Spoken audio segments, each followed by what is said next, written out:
क्या कह रहा है क्वेश्चन?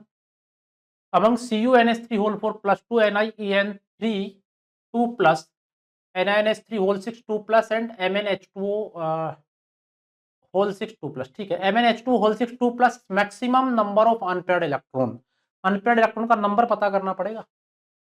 Cu के साथ में NH3 प्लस है, वो स्ट्रॉन्ग फील्ड लिगेंड की तरह काम करेगा, और Cu जो है वो +2 है यहाँ पे। 3d10 4s1 मतलब 3d9, और स्ट्रॉन्ग फील्ड लिगेंड की तरह अगर काम करेगा तो आप बताइए 4 है ना, 4 है तो मतलब Eg में E लिख दो, G क्या है, E में कितना हो गया 1 1, और T2 में 1 1 1, फिर 5 2 7 6 7 2 2 4 3 7, एक और बढ़ा दो, नंबर ऑफ अनपेयर्ड इलेक्ट्रॉन कितना रहा,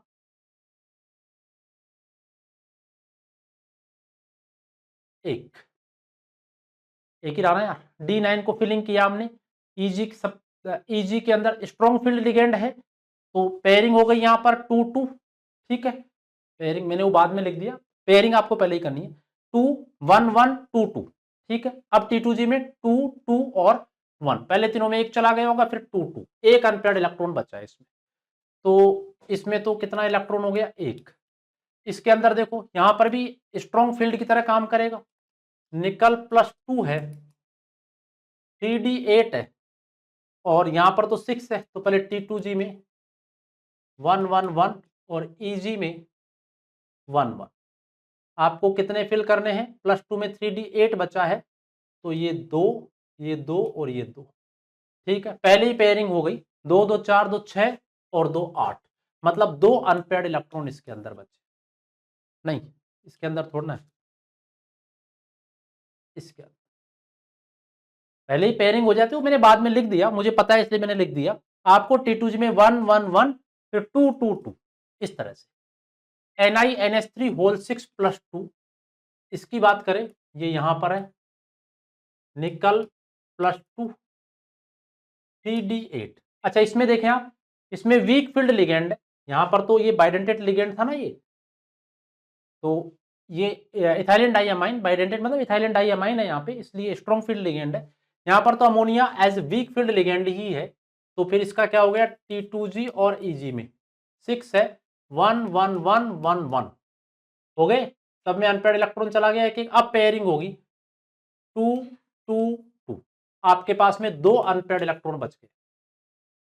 MnH2 होल 6 प्लस 2, Mn+2 है, 3d5 4s0।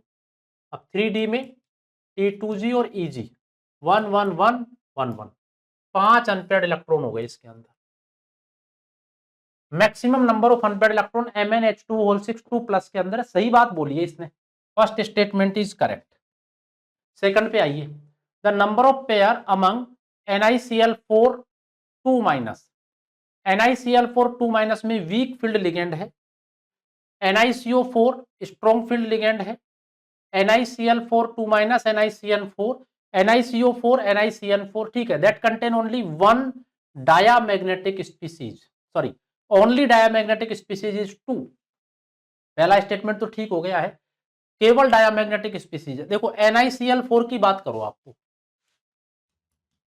NiCl4 2 माइनस, निकल +2 है, 3d8, और ये वीक फील्ड लिगेंड है, और वीक फील्ड लिगेंड है तो क्या होगा भाई,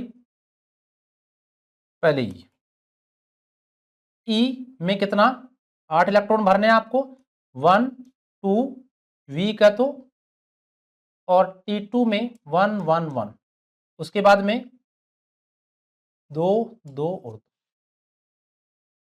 है ना, 2 ही अनपेयर्ड इलेक्ट्रॉन बचेंगे, ऐसे भी भर सकते हैं, इसमें तो कोई दिक्कत नहीं है, वीक फील्ड लिगेंड है तो कोई टेंशन नहीं है।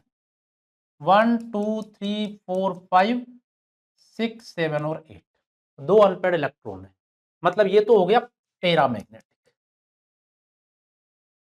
लेकिन यही केस अगर मैं NiCN4 2 माइनस के साथ में बात करूं, तो यहां पर भी निकल +2 3d8 ये होने को तो, लेकिन यहां पर ये स्ट्रॉन्ग फील्ड लिगेंड है, तो ये करेगा पेयरिंग, और अगर पेयरिंग करेगा तो क्या होगा भाई, ई के अंदर आपके 2 1 1 फिर 2 2 और T2 के अंदर आपके क्या हो गया 2 और 2, या फिर इसको सीधा लिख देता हूं मैं, पेयरिंग का पता चली गया स्ट्रॉन्ग फील्ड लिगेंड की वजह से 3D8 में 1 2 3 4 5 6 7 8 DsP2 होगा। यहाँ पे अनपेयर्ड इलेक्ट्रॉन का नंबर 0 है, पेयरिंग कर देगा तो अनपेयर्ड इलेक्ट्रॉन 0, तो ये क्या हो गया डाया। NiCO4 की बात कर लो, NiCO4 में तो 3D8 4s2 है, पूरा ही पेयरिंग हो गया।